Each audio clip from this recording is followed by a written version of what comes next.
Bharatiya Janata party Nagpur शहर उपाध्यक्ष व पश्चिम नागपुर के तड़फदार नेता नरेश बर्डे को रिप्रेजेंट इंडिया न्यूज की टीम की ओर से जन्मदिन की शुभकामनाएं।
तुमचा वाढदिवस आहे, वाढदिवसाची शुभेच्छा।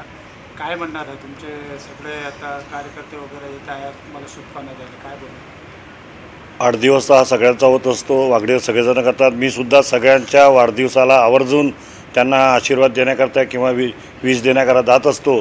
परंतु या सगळं करत असताना मागील 15-20 वर्षापासून माझ्या वडिलांची जी वारसा आहे समाजसेवा, या समाजसेवाचं त्यांचं व्रत घेऊन मी ज्या मार्गाने निघालेलो आहे त्या मार्गामध्ये मी ज्या खालच्या स्तरातील किंवा गरीब शोषित आणि कष्टकरी लोकांच्या आणि जे असहाय्य लोक असतात त्यांना मी मदत करत आलो। माझ्या वडिलांपासून ते करत होते, मी नंतर करत आलो। त्याचा परिणाम म्हणून आज माझा जो वाढदिवस मी घरीच साजरा करण्याचं ठरलं होतं आणि कोणत्याही प्रकारचं काही हुल्लडबाजी न करता, परंतु लोकांचं प्रेम मला पाहून माझ्या मनात माझ्या डोळ्यामध्ये अश्रू आले आणि मी सकाळी 7 वाजता उठलो आणि उठल्यानंतर मी योगा जिथे क्लासेस होतात त्या ठिकाणी आम्ही छत्रीचं वाटप केलं, झाडं लावले तिथे आणि त्याच्यानंतर मी तिथून माझी जी सुरुवात झाली त्यानंतर मतिमंद शाळेमध्ये गेलो। तिथे तिच्या त्या असहाय्य मुलांना पाहून जे बिचारे त्यांचे चेहरे पाहून असं वाटत होतं का समाजाने त्यांना फेकलेलं आहे, त्यांचं उत्थान करण्यासाठी त्यांचं मनोधैर्य वाढवण्यासाठी त्यांना मी कपडे दिले, फळं वाटप केले आणि त्यानंतर अनेक प्रकारच्या समाजसेवी संस्थांना मला आपल्याकडे बोलवून त्यांनी मला माझा सत्कार केला किंवा माझा वाढदिवस मनवला। हा खरी वाढदिवस मनवणं नाही तर वाढदिवस बनवणे, मोठं जात जल्लोष करणे, मोठ्या 5 स्टार मोठे जेवण करणे, नंतर बँड वाजवणे, अशा प्रकारचे जे प्रकार असतात ते मी आव्हान करीन का समाजसेवामध्ये झाडे लावणे, पर्यावरणासाठी काही करणे, नंतर गोरगरिबाचा काय उद्धार करू शकू अशा प्रकारचे समाजसेवी कामं करणे, अशा प्रकारचा मी आज संकल्प घेतला आणि हा संकल्प मी टिल द डेथ म्हणजे माझ्या जीवनात संपतपर्यंत मी हा करत राहील। अगोदरपासून सक्रिय आहे पश्चिम नागपूरमध्ये।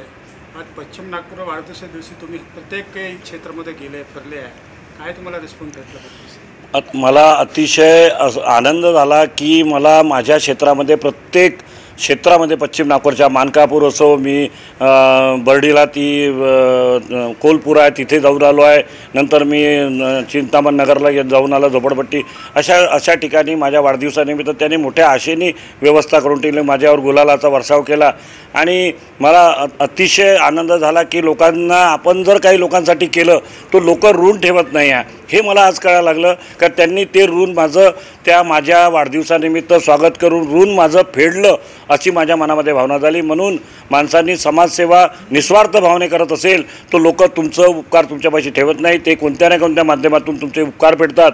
असा हा माझा भावूक क्षण आज माझ्या जीवनामध्ये होता। आज मी कमीत कमी 500 केक कापले असेल आणि कितीतरी लोकांनी मला बोलवून तिथे मी छत्र्याही वाटल्या, तिथेही मी वृक्षारोपणाचा कार्यक्रम घेतला।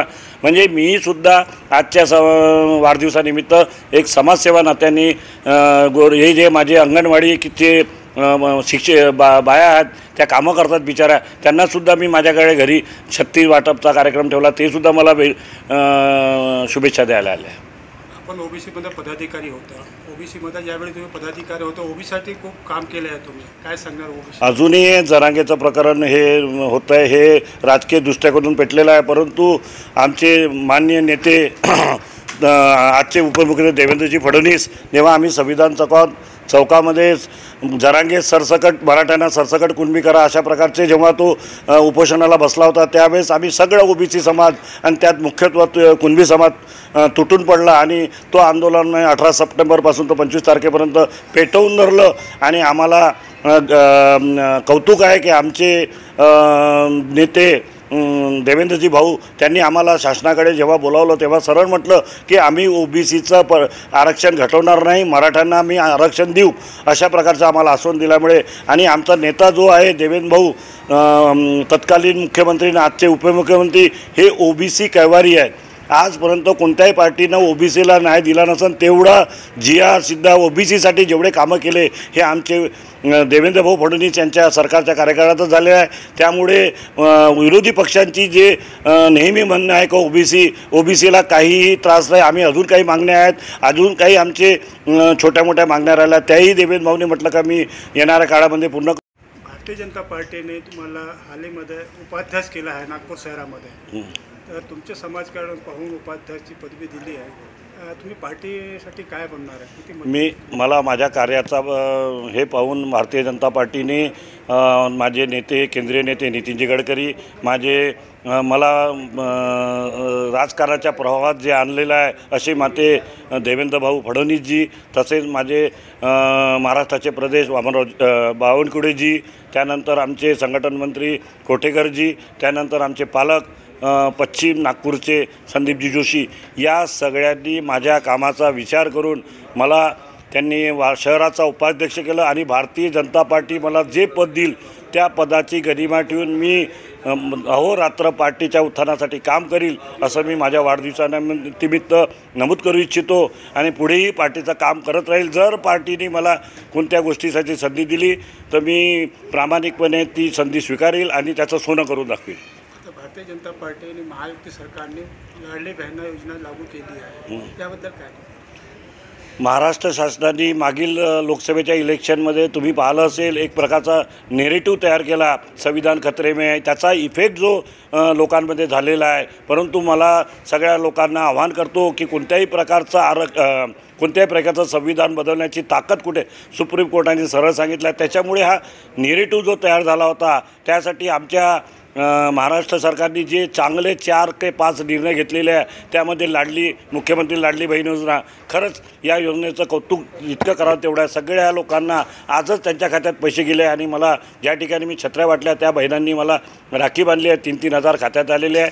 आणि भविष्यात ही योजना आमच्या महाराष्ट्र सरकारमध्ये जीवनदायी ठरेल. त्यानंतर जे 12वी 10वी ज्या मुली आहे उच्च शिक्षणवाल्या त्यांचं शिक्षण त्यांनी फ्री केलेलं आहे. त्यानंतर भावांसाठी योजना काढली आहे 6,000 8,000 10,000. ह्या सगळ्या योजना महाराष्ट्र सरकारमध्ये येणाऱ्या 2-3 महिन्यामध्ये त्यांचा इफेक्ट दिसेल आणि महाराष्ट्रामध्ये पुन्हा भारतीय जनता पार्टीची सरकार येईल हे मी हमखास या ठिकाणी सांगू इच्छितो.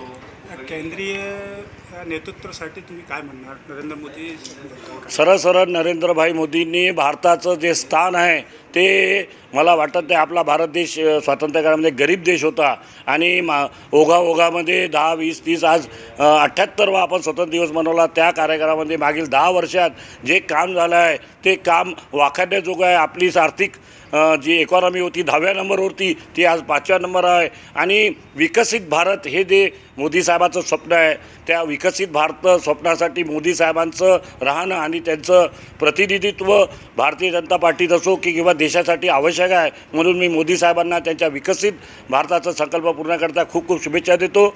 आणि येणाऱ्या काळामध्ये खरंच भारत हा 3ऱ्या इकॉनॉमीमध्ये जाईल असं मी नमूद करतो. तुमच्या वाढदिवसासाठी तुम्ही पश्चिम नागपूरची यात्रा केली आहे.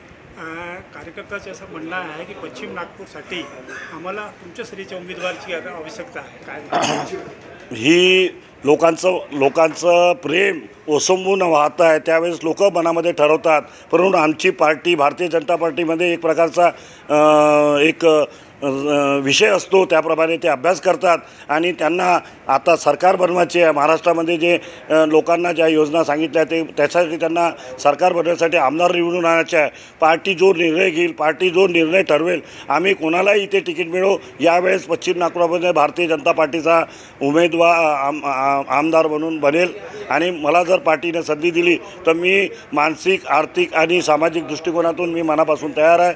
मी पार्टीचा निर्णय हा सर्वोपरी राहील. मला पार्टीसाठी काम करायचं आहे. भाऊ, तुम्हाला वाढदिवसाची खूप खूप शुभेच्छा. धन्यवाद भाऊ, धन्यवाद. सर्व मीडियांचं मी खूप धन्यवाद मानतो. सगळ्यांनी मला आज वाढदिवसाचा आभार दिले. मी खूप धन्यवाद.